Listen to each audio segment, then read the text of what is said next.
Are you struggling with stress, anger, or anxiety? Do you want to stay calm no matter what life throws at you? Then it's time to learn from, please, Epictetus, a Stoic philosopher who mastered emotional control. This video will show you how to use his timeless wisdom to build strength, peace, and freedom within. 1. What you can and can't control. Epictetus taught one simple idea. Some things are up to us and some things are not.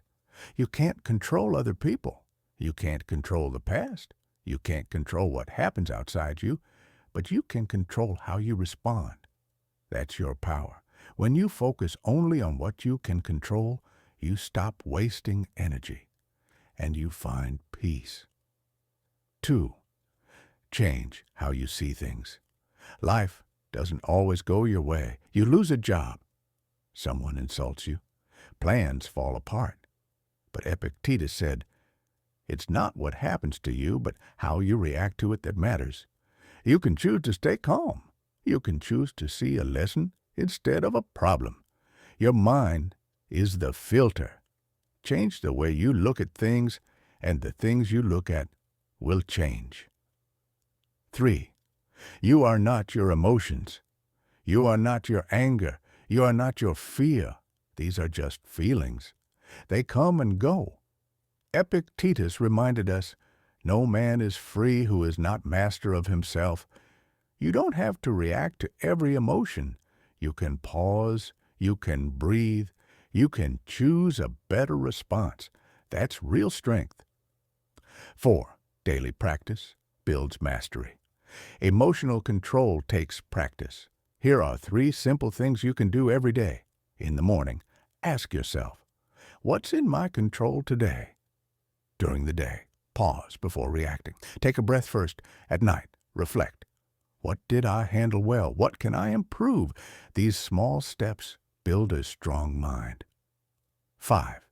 Real freedom is inner peace. Epictetus went through pain, loss, and hard times, but he found peace because he focused on what he could control. He said, you may not control all events, but you can control your attitude. True freedom is not needing life to be perfect. It's staying calm, even when it's not. You don't need to be ruled by emotion. You can learn just like Epictetus did. Start small.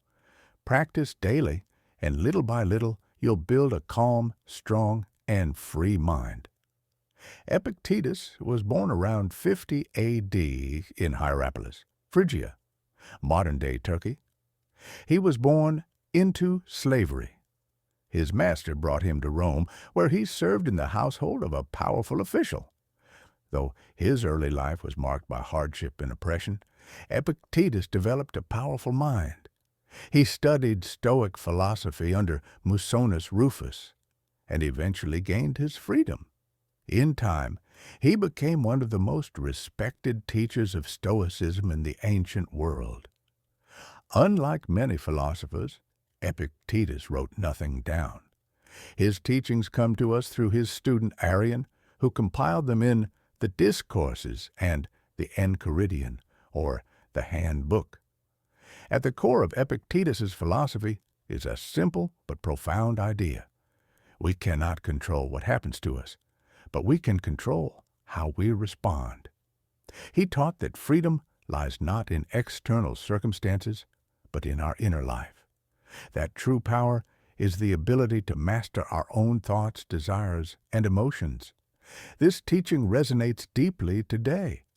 In a world filled with distractions, uncertainty, and constant noise, Stoic philosophy offers clarity.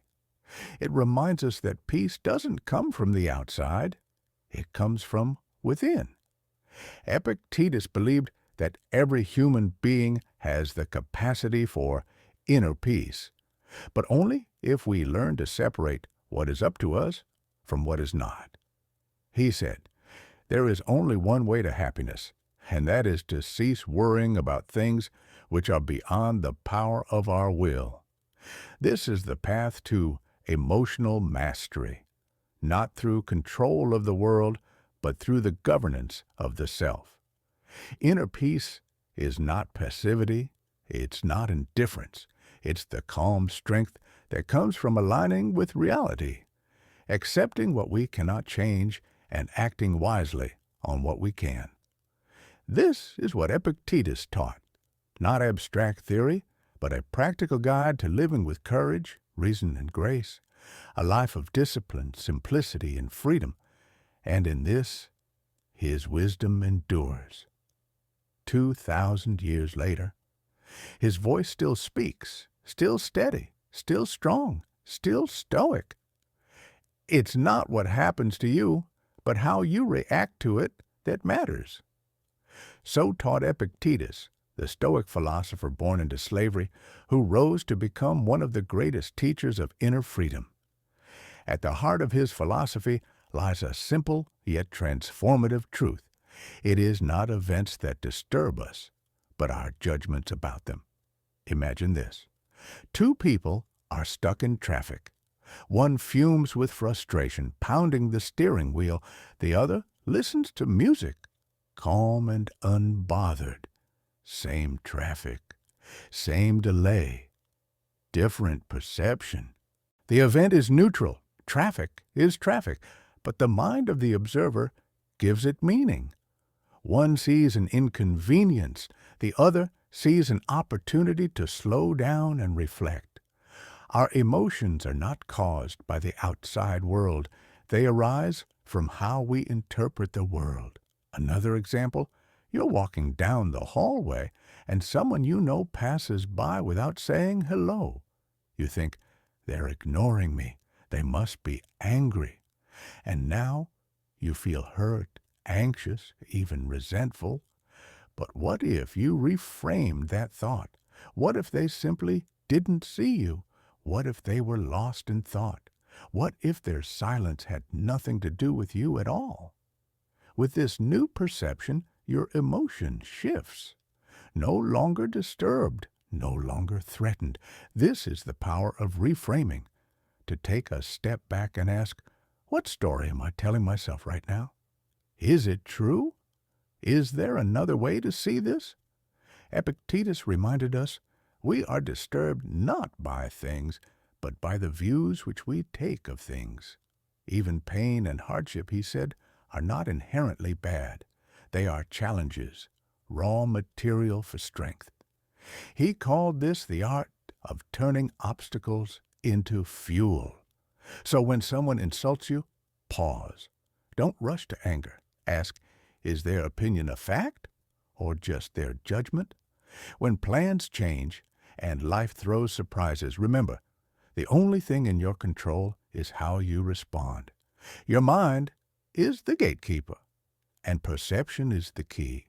Reframing is not pretending. It's seeing more clearly. It's choosing a wiser lens. You can't always choose your circumstances, but you can always choose your perspective. And that, according to Epictetus, is where true freedom begins. Controlling our reactions. In the teachings of the Stoics, one truth rises above all others.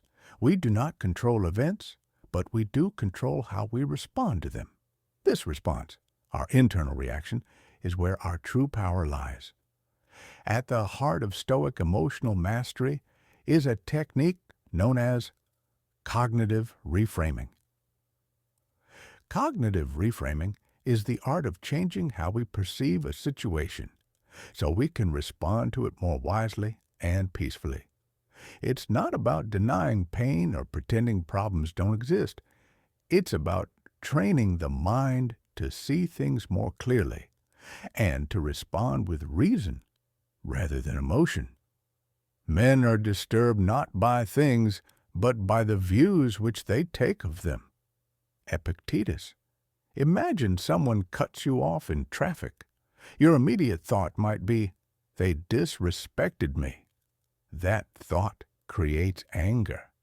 But what if the thought was different?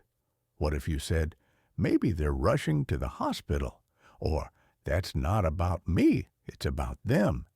The event hasn't changed, but the feeling has. That's reframing. To begin practicing this, we must first become aware of our automatic thoughts. Whenever you feel an intense emotion, especially anger, anxiety, or frustration, pause. Ask yourself, what story am I telling myself right now? Often, that story is exaggerated or distorted. It's based on assumptions rather than facts. The Stoics taught us to challenge these stories to ask, is this really in my control? Am I seeing this situation accurately? What would a wise person think here? When we slow down and challenge our thoughts, we often find that the emotion softens. Marcus Aurelius wrote, "If you are pained by any external thing, it is not this thing that disturbs you, but your judgment of it." The judgment is optional. You can choose a new one, and that choice can transform your experience. Practical strategies to start reframing your thoughts. 1. Label the emotion. Simply saying, this is anger or this is fear, creates space between you and the feeling. 2. Question the thought. Is it true? Is it helpful? What's another possible explanation? 3. Reframe with a Stoic lens. Ask, what can I learn from this? How can I respond with virtue? What part of this is up to me? 4. Journal daily. Write down challenging moments from the day. Examine your thoughts. Practice reframing them in writing. 5. Use mantra reminders. Keep phrases like, only my response matters, or let me see this clearly in mind. Reframing doesn't make life perfect, but it makes your mind stronger. And in the end, that's what Stoicism teaches us, to build a fortress within, not by controlling the world, but by mastering how we see it. By changing our perception, we reclaim our peace. And that peace is something no one can take from us. Cultivating inner peace. Peace is not found in circumstances. It is found within. The Stoics understood this truth deeply. Among them, Epictetus taught that lasting tranquility comes from aligning ourselves with the nature of things. The first step? Acceptance, not resignation, but the calm recognition that many things lie beyond our control. We do not control the weather, or the words of others, or the random events that shake our lives. But we do control something powerful, our judgments, our intentions, our actions. Epictetus said, some things are up to us and some things are not. This simple idea is the foundation of freedom. When we try to control what isn't ours to command, we suffer. When we focus on what is within our grasp, we find peace. We cannot choose what happens, but we can choose how to respond. So how do we cultivate this inner calm? Begin with mindfulness. Pause. Notice your thoughts. Are they stirring anger, fear, or worry? You don't need to believe every thought you think. You are not your anxiety. You are not your outrage. You are the observer, the still center behind the storm. Next, practice gratitude. Even in hardship, there is something to be thankful for.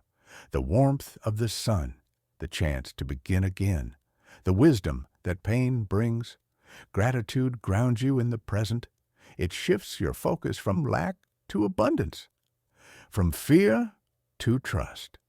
Finally, return to the core Stoic question. Is this within my control? If yes, act with courage and wisdom. If not, release it. Let it be. Let it go. That's not weakness. That's strength. The strength to surrender to reality without being broken by it. Inner peace is not the absence of struggle. It's the presence of clarity. And clarity begins with acceptance of what is, of what was, and of what will be. You do not control the world, but you control how you meet it. That is enough. That is everything. Living a Stoic life.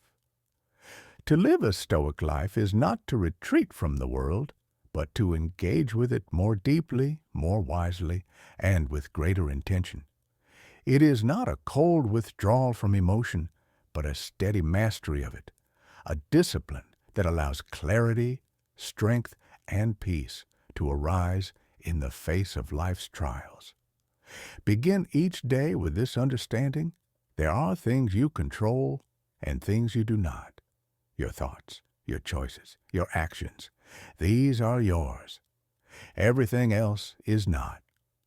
The Stoics remind us that the path to inner peace begins where control ends. In relationships, Stoicism teaches us to love without dependency, to listen without judgment, and to accept others as they are. Epictetus wrote, "Don't demand that things happen as you wish, but wish that they happen as they do, and you will go on well." When others disappoint us, we must remember their actions reflect their own nature, not our expectations. At work, Stoicism is the art of steady effort and virtue over outcome. We do not chase status or validation, but commit to excellence for its own sake. When obstacles arise, we do not curse them, we turn them into fuel. "What stands in the way becomes the way," said Marcus Aurelius. Every challenge is an invitation to grow stronger, wiser, more resilient. When stress creeps in, Stoic practice becomes our anchor. We return to the breath. We examine our thoughts. We ask, "Is this within my control?" If not, we release it. If yes, we act calmly, rationally, with purpose. The storm around us does not dictate the stillness within us. Consistent practice is the key. Stoicism is not something we read once and remember. It is something we rehearse daily. We reflect. We journal. We observe ourselves with honesty. We strive not for perfection, but for progress. This is emotional mastery, not detachment, but discipline, not suppression, but sovereignty over one's inner world. It is the ability to meet life on its own terms without being shaken. So now, take a step forward. Explore the teachings of Epictetus. Open his discourses. Ponder his Enchiridion. Let his words shape your habits, and let those habits shape your life. Live the philosophy. Practice courage. Practice acceptance. Practice wisdom. Because a Stoic life is not just thought. It is lived.